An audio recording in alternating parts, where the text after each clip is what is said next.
The show begins with a baby who has been placed in a kind of underground sanctuary.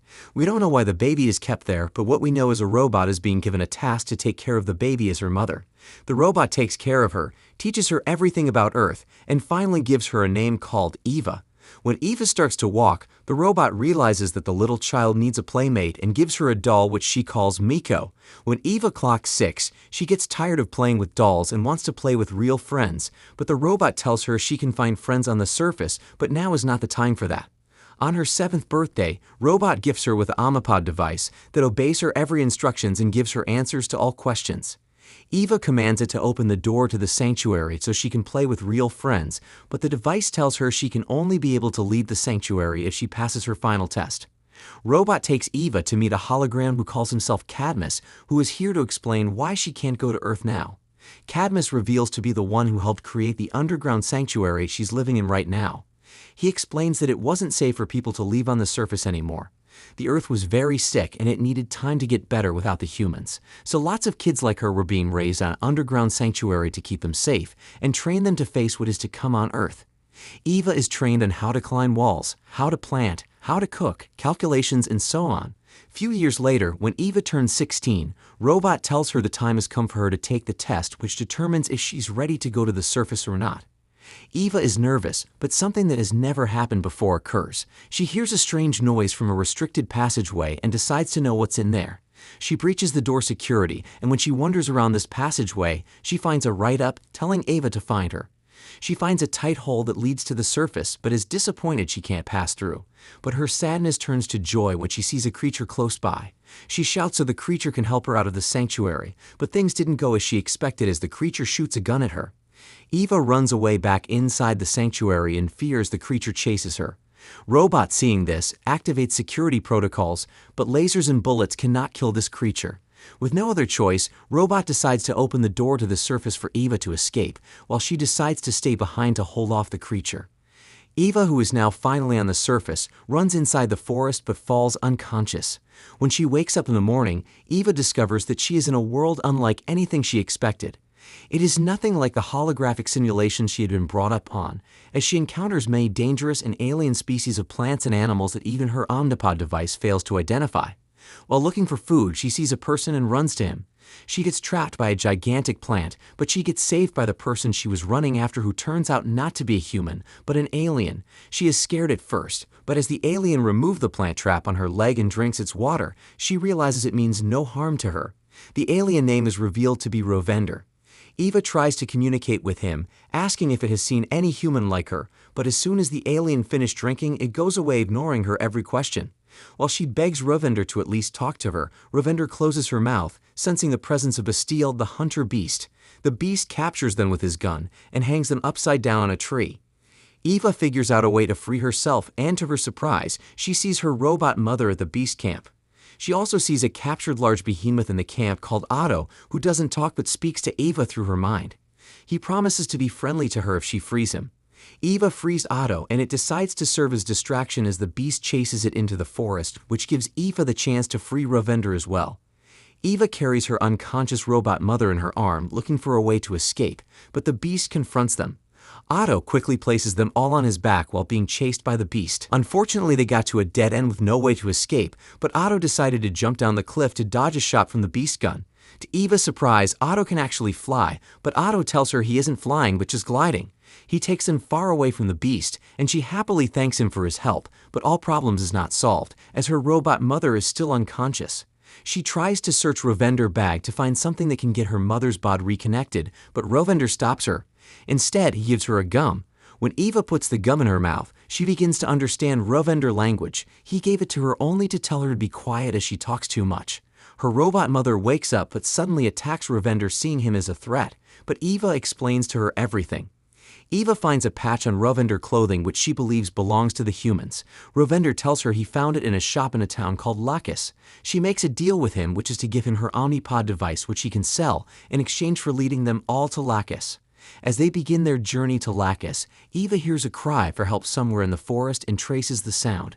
She sees a baby stand sniper whose claws is caught in a trap. Rovender warns her not to go close to it because it's dangerous, and its mother might be somewhere close by.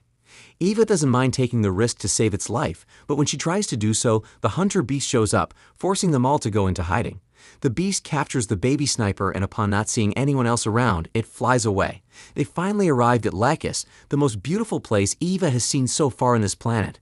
Ravender tells them they won't be welcomed in this place because they are not citizens, but fortunately there is a spiderfish race going on today, so the citizens won't notice them, but he covers them with Lacus attires just in case, while Otto is told to wait outside. They finally found the shop in Lacus where Ravender got the patch from. Eva asks the shop owner called Caruncle, who once sold the patch to Rovender, to tell her where he got it from. But as a businessman he is, Caruncle refuses to give them any answers unless they pay 500 shellacs. Seeing they don't have the money, he bounces them out of his shop. As Eva thinks on how she is going to get 500 shellacs, a citizen in Lacus suggests she can bet on spider fish races to get the money. She goes to register for the race, but having no valuable items at hand, Eva had to take the risk to place her robot mother on the bet. If she loses, neither will she get the money, nor her robot mother back. Eva mistakenly picks the slowest spiderfish for the race, making Rovender so sure that she is going to lose. When the race begins, her spiderfish was losing at first, but Eva finds a way to communicate with it through her mind to motivate it, and shockingly, her spiderfish wins the race. Winning the race means winning the bet, so Eva is able to win the 500 shellacs, and her robot mother is giving back to her. She gives Rovender the money for safekeeping as tomorrow morning they will go to Caruncle's shop and pay him for the information she needs. Night has arrived, and the hunter beast can find them any moment, so Robot suggests they find shelter. Rovender knows just a place as he takes them to his brother's place called Fiskane, who has a lovely wife called Hostia, and 2 kids who are so happy to see Rovender, their uncle. While the kids play, Eva hat falls off, leaving Rovender relatives shocked, realizing she's a human. Rovender explains how he found her and assures them that she means no harm. After they had dinner, Rovender decided to go somewhere for the night, but promised to return in the morning, leaving Eva and Robot at the house. Hostia tells Eva that seeing Rovender with her is the first time she has seen him almost smile. Rovender used to be always happy, but everything changed when he lost his family. Later that night, the kid shows Eva a room to sleep for the night. They told her about Darius, someone who knows a lot about humans, and shows her where she stays. At midnight, Eva sneaks out and climbs up to Darius' house. When she enters it, she meets Darius, who turns out to be a magician and the giver of answers. But he only gives answers on what has already happened. But before he gives answers to anyone, they must present him with a gift. Darius asks for her happy memories, which Eva didn't hesitate to give. Darius then decides to answer her questions on where the humans are. He reveals that this planet was once called Earth. He tells a story on how he arrived on Earth with his fellow alien species, led their king, Ojo, who perceived the planet to be an open plain, lit with the potential of life. But the humans attacked and killed almost all of them, but didn't stop, as Darius says they destroyed the planet and buried themselves with it. The remaining alien survivors decides to rebuild the planet and changes it from Earth to what they call Orbona. Eva could not believe the humans could do this. Darius looks at her happy memories and is angry to discover Eva is a human, the kind who hunted them down. He furiously orders her out of his house, calling her a monster. Eva is sad that her kind would do such terrible things. They were supposed to rebuild the planet, but Darius said they destroyed it. While she cries, feeling she might be the only human, she remembers the patch which she believes belongs to a human and goes to find out where it came from. She meets Rovender, who turns out to have spent half the money of the bet they were supposed to use to pay Caruncle for informations. Rovender doesn't want to help her on her quest and tells her to be on her own from now on. Eva goes alone to meet Caruncle with half the money. She has no choice but to reveal she's a human, saying she can tell him the usefulness of every human item in his shop if he tells her where he got the patch from. Caruncle tells her he got the patch from Solus, the capital of this planet. He stretches his hand to give her a map to get there, but Eva gets her leg caught in the hunter-beast trap.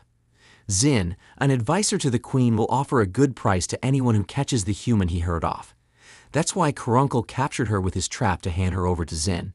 He calls the hunter-beast, who turns out to be working for Zin, to his shop. The beasts show up in seconds to capture Eva and take her to Zin, but Eva manages to free herself from Caruncle's trap and hides herself in a carriage, making the beast to lose trace of her. Eva runs back to meet Robot, but they get into an argument as Robot doesn't want her to go to Solas, where Eva intends to find a human there. She lids Robot angrily, and with no other choice, she decided to willingly let herself get captured by the hunter beast, since he is going to Solas.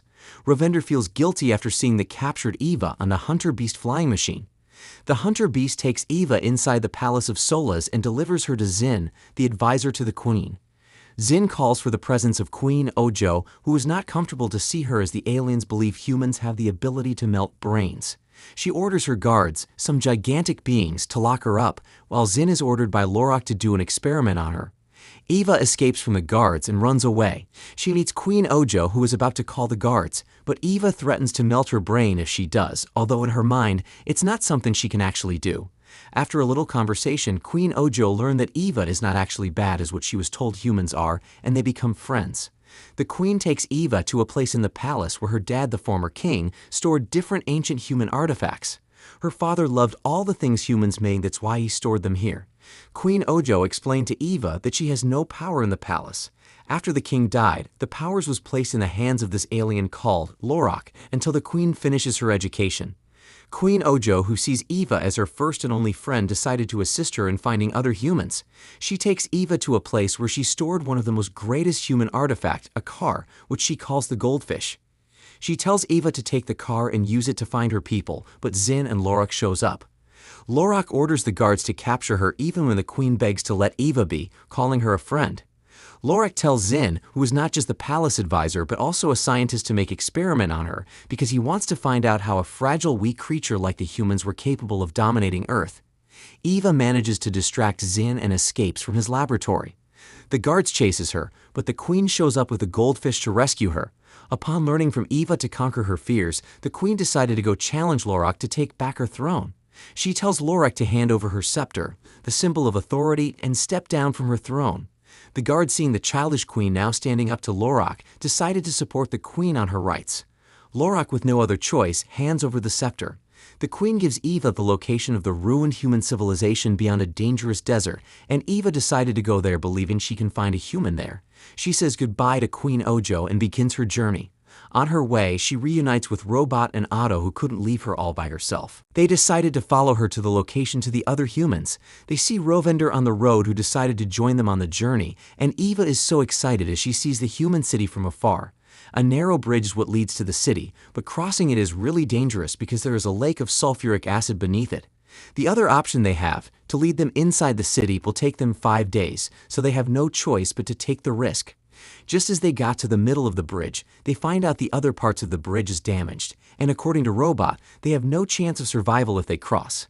Eva persuades the team to enter Goldfish to cross, but at the moment they almost cross the bridge, the engine fails. The goldfish falls inside the sulfuric acid, leaving Eva and the team trapped as there is no way back and there is no way front. Eva cries as it's all her fault for putting them in danger, but Rovender tells her that she instead changed his life.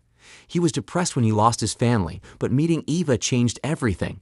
They remember that Otto can glide, and they decided to use him to glide to the city, but for this to be possible, they need to climb something really high.